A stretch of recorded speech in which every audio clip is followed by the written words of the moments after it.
So guys আসসালামু আলাইকুম, চলে আসলাম আপনাদের মাঝে নতুন আরেকটা ভিডিও নিয়ে। আবারও আজকের ভিডিও হচ্ছে ভাই বেরাদার মিলে চলে আসলাম টক জাতীয় কিছু খাইতে। অবশ্যই প্রথম কিছু তেঁতুল খাওয়া হয়েছে, তারপর আমাদের এলাকায় নতুন ক্ষীরা নামছে, তাই সবাই মিলে চিন্তা করলাম আজকে ক্ষীরা খাই, তাই আসলাম ক্ষীরা খাইতে। অবশ্যই ভিডিওটা সবাই দেখতে থাকেন। গ্রামে আসছি নতুন, এটা আমার গ্রামের ফার্স্ট ভিডিও। অবশ্যই সবাই পাশে থাকবেন।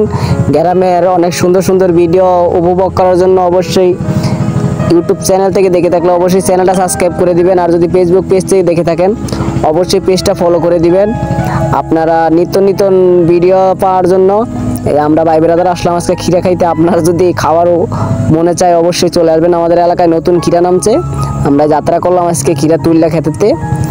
অবশ্যই বন্ধু বান্ধবের আড্ডাটাই মজা ভাই। ঢাকা শহর এতদিন ছিলাম, ঢাকা শহর ভাই বেরাদারের মজাটা ছিল না, গ্রামে আসছি ভাই বেরাদারের মজাই আলাদা। সবাই মিলে ক্ষীরা খাইতেছি, এটাই হচ্ছে মজা। অবশ্যই ভিডিওটা ভালো লাগলে চ্যানেলটা সাবস্ক্রাইব করে দিবেন নতুন নতুন ভিডিও পাওয়ার জন্য। ধন্যবাদ, ভিডিওটা দেখতে থাকেন। যদি ভালো লাগে অবশ্যই আপনাদের মূল্যবান কমেন্টগুলো জানাবেন কমেন্ট করে। আর এমন নিত্য নতুন ভিডিও পাওয়ার জন্য অবশ্যই চ্যানেলটা সাবস্ক্রাইব করে দিবেন। আর যদি ফেসবুক পেজ থেকে দেখে থাকেন অবশ্যই আইডিটা ফলো করে দিবেন। ধন্যবাদ।